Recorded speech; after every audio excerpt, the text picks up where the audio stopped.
Yeah, good evening or good morning actually, we already past midnight.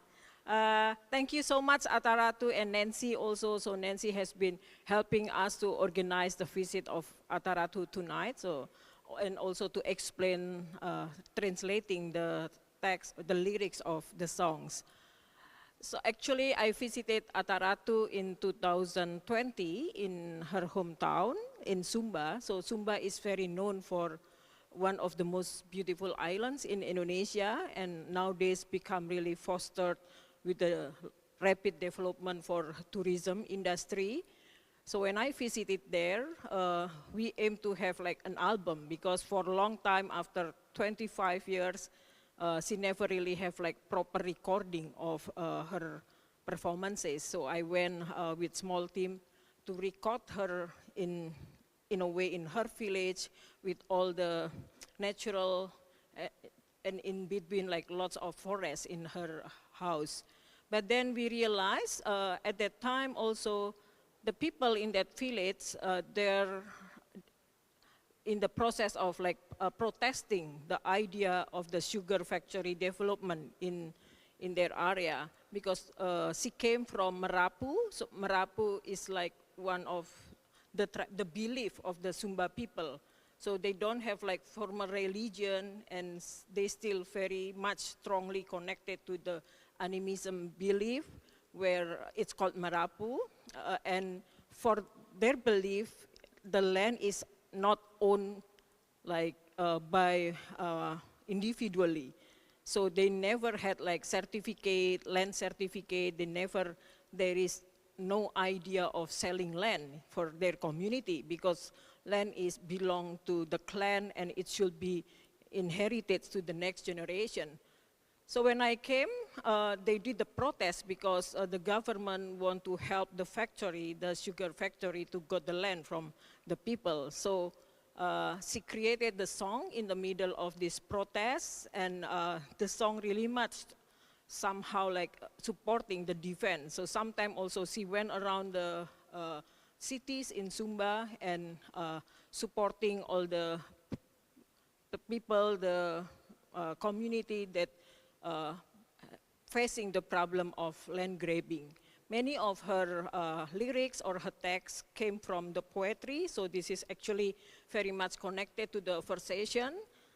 So it's not like the same song that she repeat all the time when she perform, but it can be like every time is a new song that she created. So it's kind of like singing the oral stories from the community, or the prayer, or the connection to ancestor. So this is the context how we want to include her in our program tonight. Is also, we talk a lot about the indigeneity and also how they resist towards like lots of shifting, especially to the ecological context, and also connected to all the new development in the area where usually they don't have the power, because sometimes even they're not recognized by the law of the state. So for the next one, maybe one more shout out for Ataratu and Nancy. Yeah.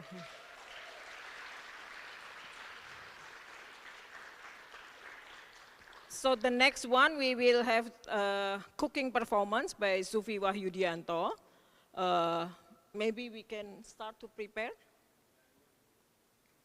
Yeah, so this is also still connected with the idea of cooking, indigeneity, also as embodied memories, because the both artists presenting after this, Suvi and Dicky, looking at cooking practice more like in political resilience and solidarity. We will serve the food after Dicky performance, so please stay with us, and then because we already prepared this very delicious food together with Fan Cafe, and we prepare a lot, so I hope you still have space in the...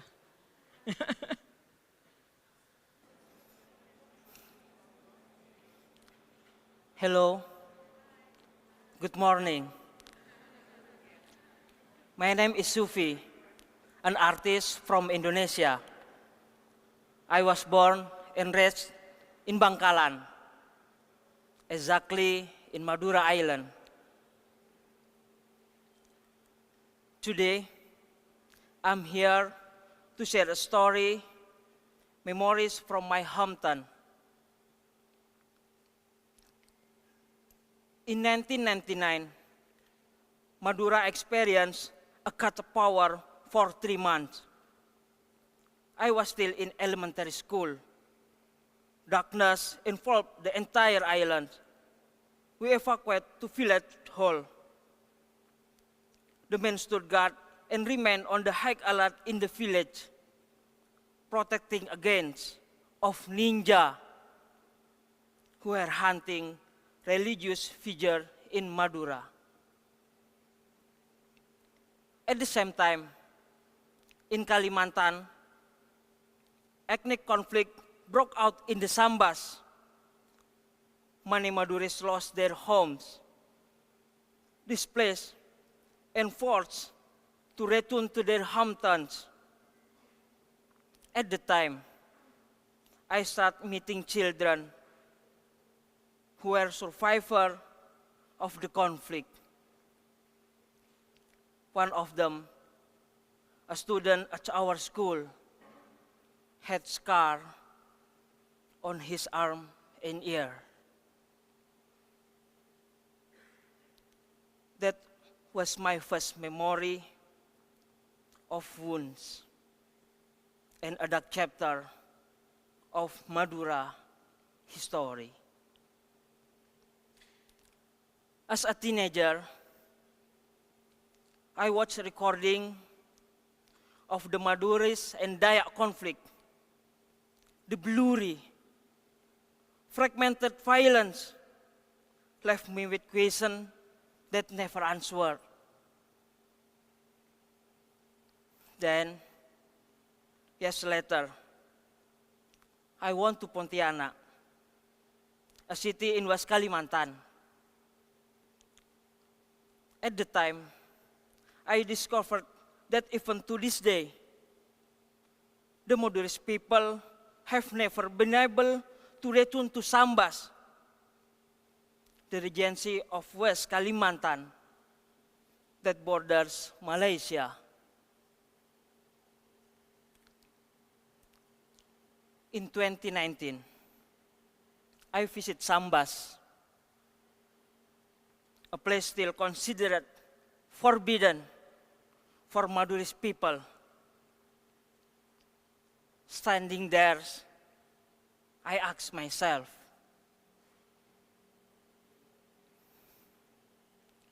do this wound persist? And then, who can heal them? This is Sambas, a town West Kalimantan, home to most Dayak, Malay, Chinese, Java, Maduris.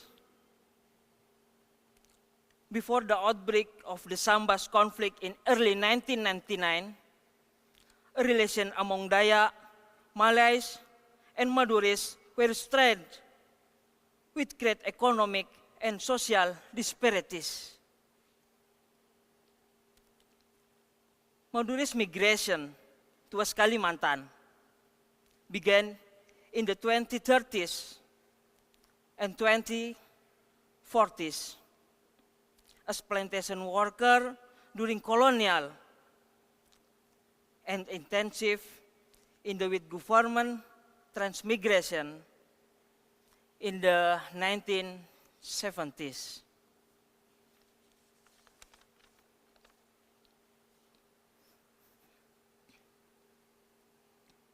In March 1999, large-scale riots between the Malays and Dayak against the Maduris led to the forced displacement and killing of hundreds of Maduris. The violence continued until April, leaving thousands as refugees.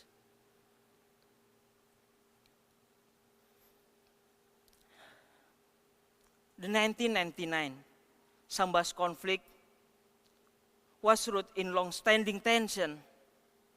Migrant Maduris face social and economic barriers, while Dayak and Malay communities felt their land shrinking, trust-fed violence erupt. Today, the wounds remain. They are not always visible, but they are felt. A new generation grow up with heritage story in wounds that have not fully healed.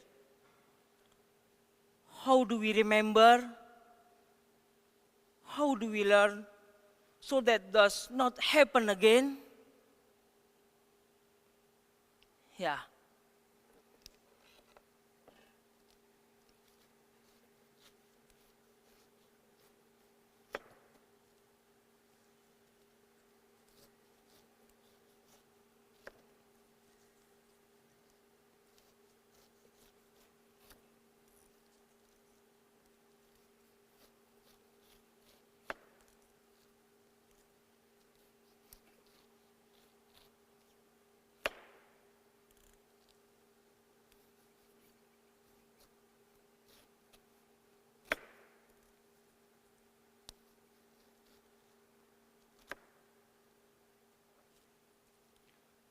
Life will find its way. As hope linger in the air.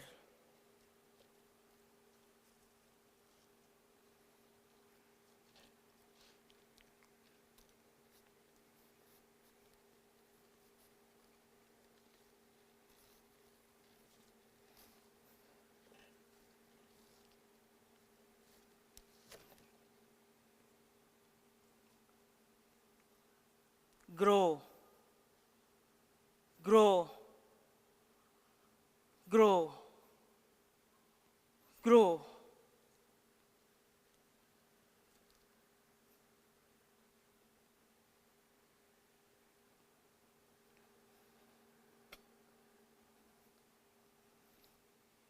Even when it's never easy.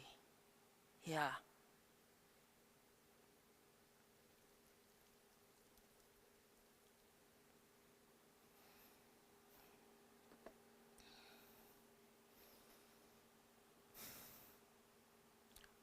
No, I will cook ayam angka and nasi jagung.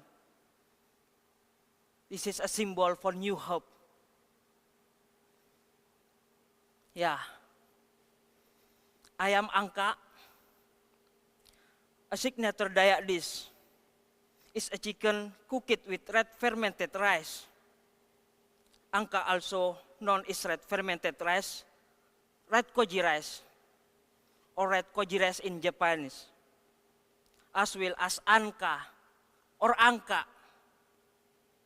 It has long been recognized a traditional remedy in Chinese culture. Its use later spread to various regions, including Kalimantan. Over time, angka became integral to Dayak cuisine and medicine, to cultural exchange.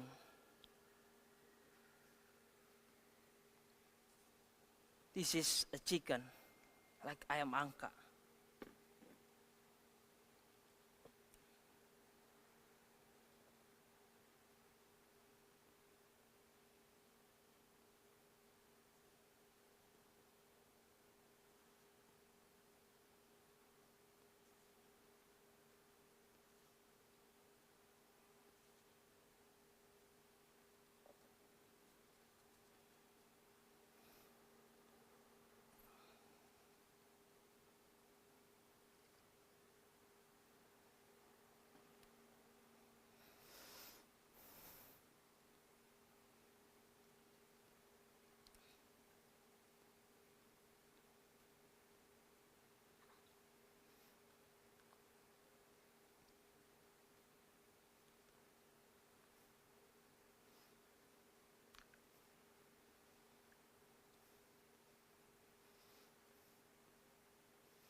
Meanwhile, nasi jagung, a typical Madurese dish, is rice from dried and ground corn, symbolizing the resilience and simplicity of Madurese life.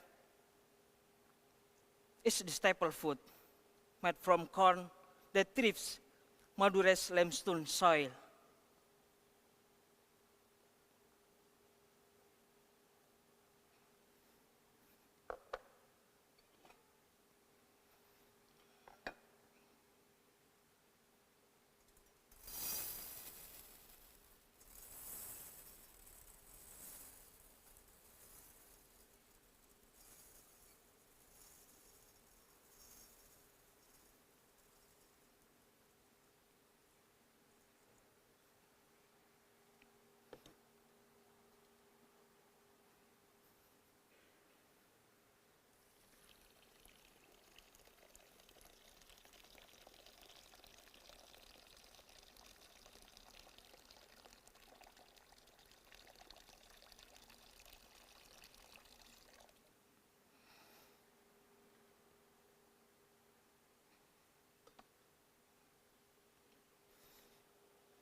When these two dishes are combined, not only do their flavors match, but they also embody hope for life, for the will to keep moving forward. Alkisah.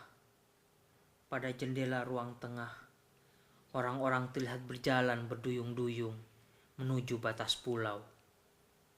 Tanah yang menenggelamkan separuh mata kaki manusia Madura yang berurat, menguatkan tubuh yang sebentar lagi hilang, tenggelam bersama sinar matahari terakhir. Tubuh yang berdiam, dihantam berkali-kali oleh dingin suara dari percakapan tentang perpindahan, hasil dari persekongkolan negara atas nama harapan. Sejarah telah ditekan masuk ke dalam lubang batu.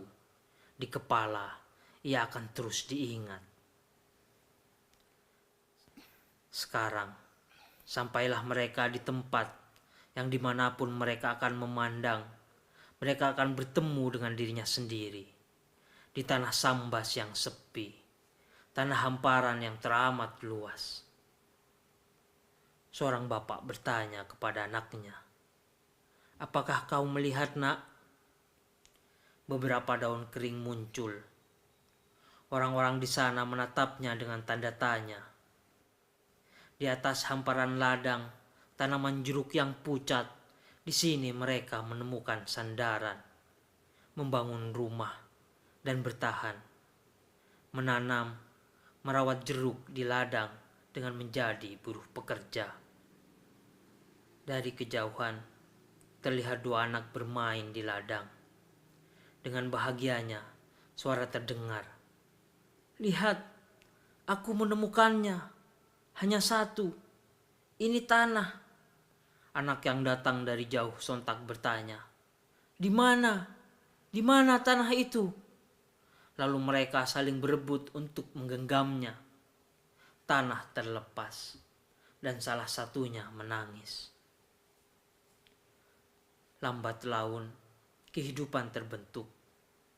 Bayangan musim panen diikuti oleh matahari yang mengejarnya dengan cepat. Sampai pada suatu waktu yang singkat, burung-burung di atas langit melayang dan berkata, "Dari tanah yang jauh, celurit melengkung untuk memanen jagung yang kelak akan berubah warna. Bersiaplah." Di selubung lumut, di sungai rawa, mereka orang-orang jauh, manusia Madura, melihat dengan penuh duka dan kecewa. Panen berbuah luka, tubuh-tubuh membusuk secara bersamaan. Kaki-kaki menghilang di balik malam, teriakan-teriakan kesakitan, perkampungan yang terbakar. Masuklah mereka semua, orang-orang jauh dalam denyut ketakutan. Dari jantung yang berdebar, ikatan terputus, dinding hangus jadi abu, bercak harapan tersirat di lantai, ruang hidup ditandai dengan goresan arang. Jagung dipotong-potong jadi nasi, bijirnya tersebar bercampur aduk dengan rasa hampa. Dalam hari-hari yang gelap gulita, warnanya kuning, ada sedikit butiran putih dari beras. Keduanya matang bersamaan, dan pekat rongga mulut, mereka harus tetap hidup. Di pangkuan ibu yang memiliki bekas luka, angin malam mengelus mata dan menenangkan nafas. Dengan sepotong senyuman, ibu itu berkata, "Jika jeruk tidak hidup, jagung menjadi nasi, tanamlah nanas untuk menghidupkan diri. Berbahagialah dengan kehidupan kini. Tidak ada janji. Rumah ada dimanapun. Ia hanya menjadi alasan untuk pulang yang dirindukan." Saat ini, matahari menjadi cahaya kesuburan. Nanas berbuah manis. Ujung daunnya menjuntai ke langit. Ayam angka merah dihidangkan sebagai pengikat nasi jagung yang tertinggal. Merahnya ayam angka membuka jalan hidup bagi petani nanas. Berbuah manis, berdaun generasi, generasi yang menuju zaman baru, sejarah baru. Yang merah kini telah menyatu.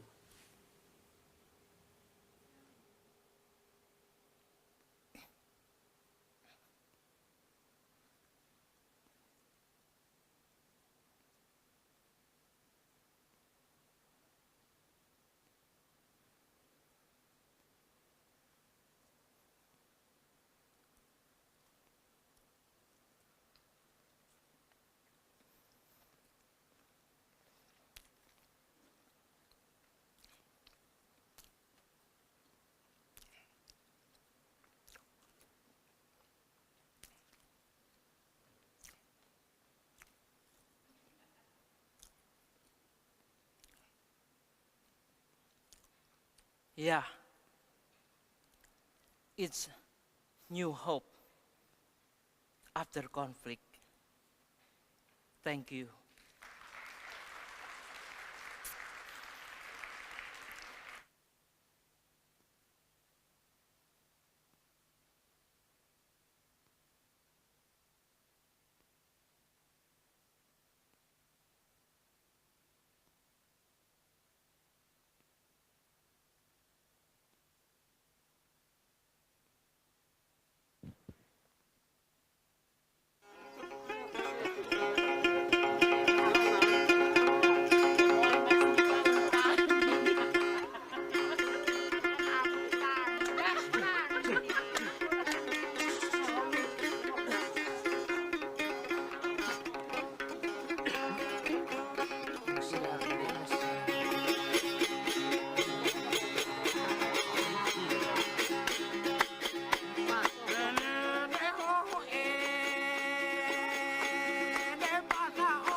I know we all are tired, but I will try.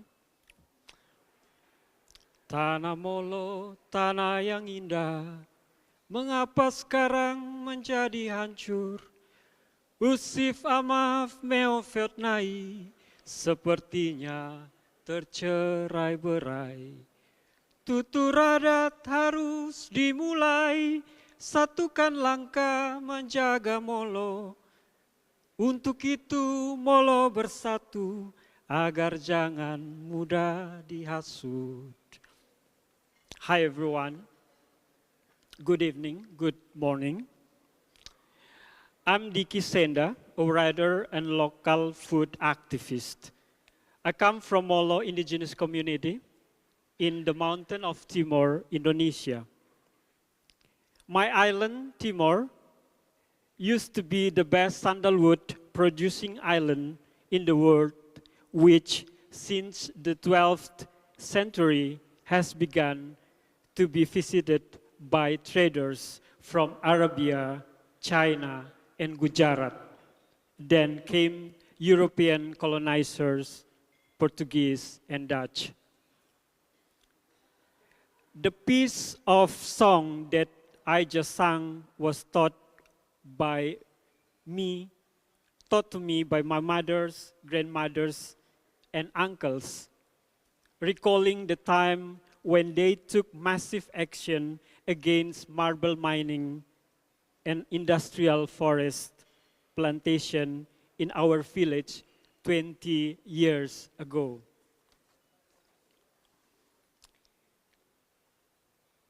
They sang while weaving fabric next to the military and stone cutting machines without hesitation, without fear. They used songs and woven fabric as a tool to build collective consciousness, to fight and survive. Awareness of the memory of their identity as Molo people, the guardian of forest, springs, and mountain. The protest lasted for 3 months, leaving behind homes, pets, gardens, and families. We won in court, although many of our parents were abused, passing on intergenerational trauma to us until this day. Mama Lodia Oematan, a warrior, once told me, nature is like a mother. She carries and feeds her children. She feeds them through the harvest in the garden and the forest. When the mother's body is taken away and destroyed, then for us, Molo people, there are only 2 words, fight and defend. As the younger generation of Molo, we grow up with many fears and feelings of inferiority passed down from generation to generation. Fear because our lands have been taken by the state and will continue to be taken in the name of development. If we fight, are we called anti-development? If we allow it, then where can we live? What we can eat? We were afraid of the military, afraid of having to be Indonesian, afraid of being beaten when we are speaking our mother tongue in formal school. Fear of seeing our generation denied access to good education and health, born stunting and trapped in human trafficking.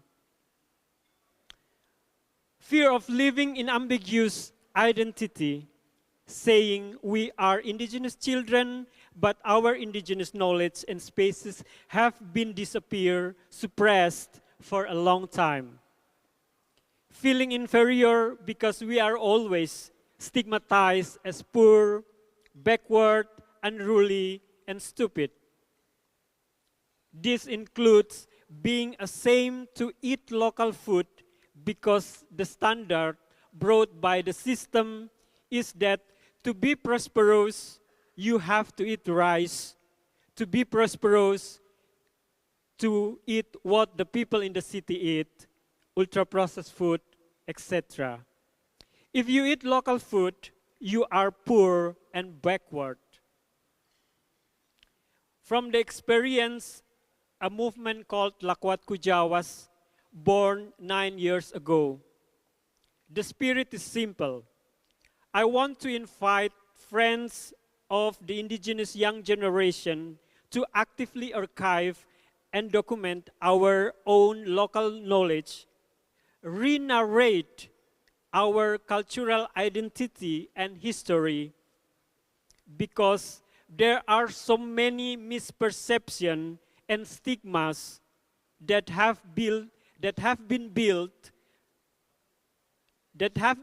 up over the years about Molo people, Timorese people.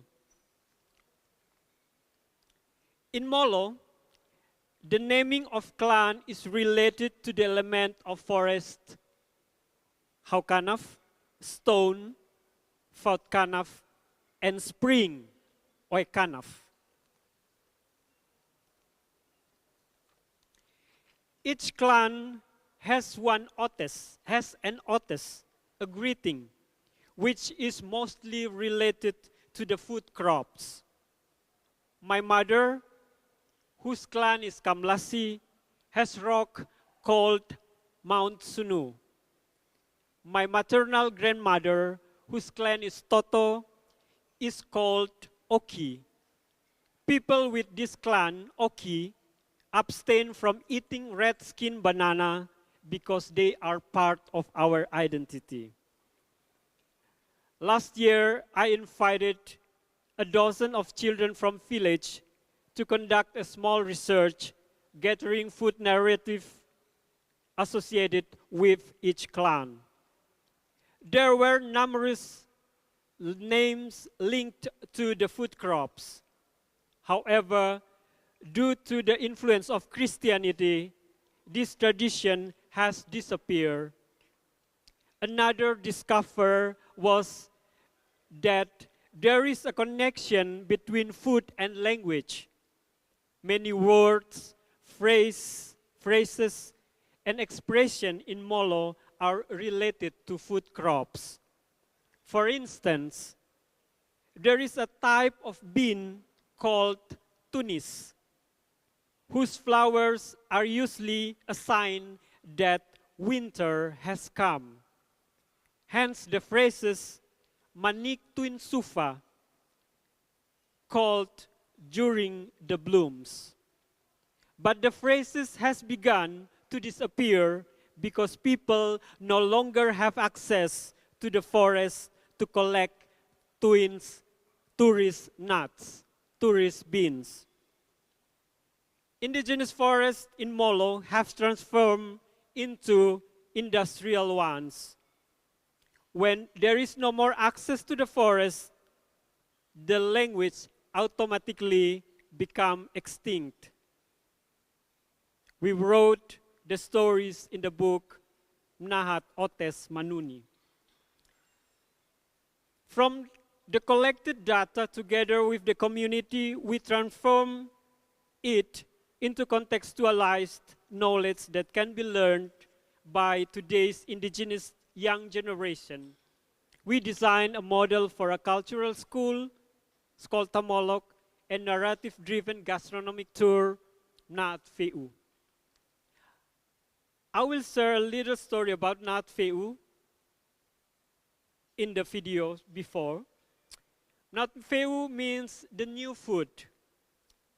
It's our way to celebrating the harvest season. In Naat Feu, we are taught by our ancestors and nature that biodiversity is rich, hence our food is diverse. A diverse diet indicates a balanced nutritional diet. In January, we eat bamboo shoots and forest mushrooms. In February, we eat corn and pumpkins. In March, we eat sorghums and beans, and so on. This narrative certainly contradicts the patterns established by the capitalism through the Green Revolution. Our food has become very uniform and mostly factory-made. This is not case in the urban areas. Even in the context of indigenous peoples, the dependence on ultra-processed food is a huge issue. Our lands and forests are becoming mining areas, and our food is instant noodles. In Mnatveu, food is celebrated. From planting seeds to the harvesting, storing in barns to cooking in the kitchens, food is treated with honors. We put song and poetry on the food. Seeds are sung with lullaby song. Plant roots are strengthened with beautiful indigenous language. This is what GMO industry, food estate, and ultra-processed food do not have. In the 9 years that we have been reviving the cultural space called Mnatveu, the impact has been many and encouraging. People in the village feel related and nostalgic. People are no longer ashamed and feel inferior about themselves, about their food. Some vocabularies that were lost from the collective memory were revived. Mnatveu invites residents to rebuild collective awareness related to food and identity, which also means building awareness of access to living space, land, forest, and springs. Food sovereignty can only happen when there is a sovereignty to cultivate one's own land. Through Mnatveu, we can maintain our values and solidarity as fellows indigenous people. The celebration of food teach us to take enough from nature, take what is rightfully yours, do not take the rights of others, and share, exchange food with others. If you are given a chance and have a long life, I invite you to come to Timor to join Mnatveu in our indigenous community for celebrating food in each season. Selamat, salam, selamat malam, and thank you.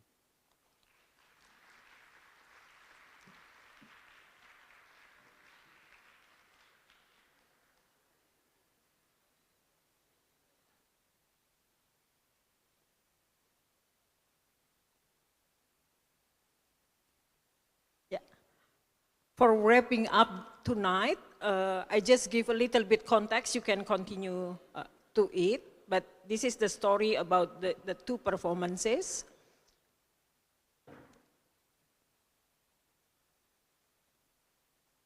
So the first one, the story of Suvi Wahyudianto, that he came from Madura, one of the island in the east part of Java, that is for quite a long time is always being seen as the marginalized community, and people somehow has the stereotype that most of the Madura people, they live under poverty, underdeveloped, so they face lots of discrimination when they move and mingle with the other social groups in Java or in other places in Indonesia. Many of them, they migrated, as mentioned in Suvi lecture, when the Dutch government, during the colonial period, they started to create plantation in many other islands in Indonesia. And then the migration intensified with the government of New Order to send people from Java to be part of the development in other islands. But this kind of new unified community, it's not always very smooth, the way they mingle in the society, and lots of problems arise also because of the economic disparities, because the people from Madura, they were very hard workers, so they gain lots of economic, financial benefit from the land of Kalimantan.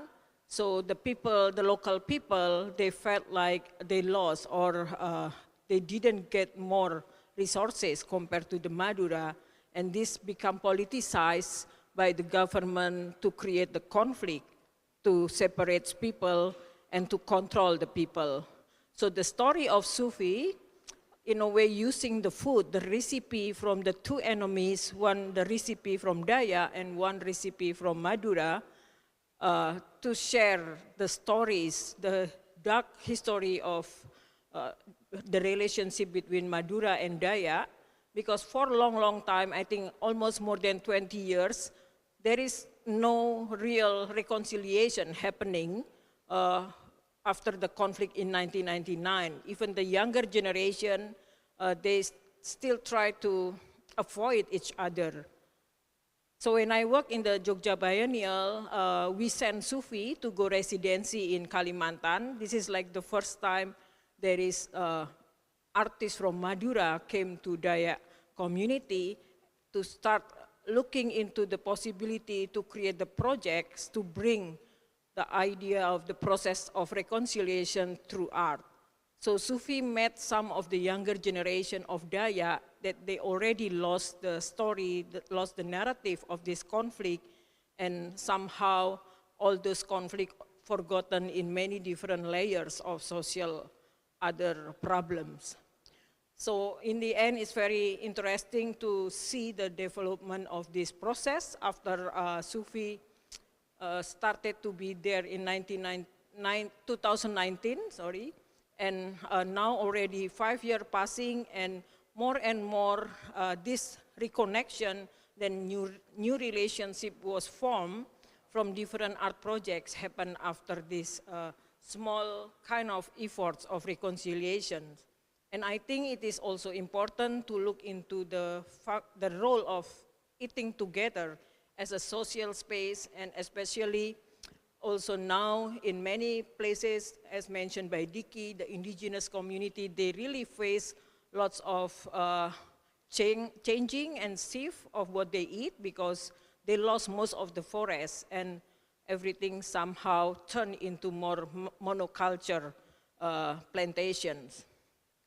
So the second one, the presentation by Dicky Senda, we heard a lot of how he started this Lakoat Kujawat community as a platform to introduce the younger generation of people, like the kids, the teenager, about the history of the recipe or the seeds of the natural resources for food that they can find in their own community. So Lakoat, for example, is the fruit that maybe not many younger generation knows how to consume this fruit, and it's just like being forgotten as one of the richness of the localities.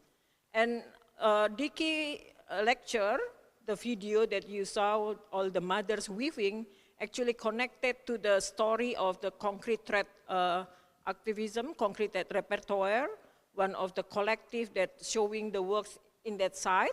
So maybe tomorrow when you come back in the morning, you see how the story of this resistance from different indigenous communities in Indonesia in facing of different ecological problem, and interestingly, many of them are led by women.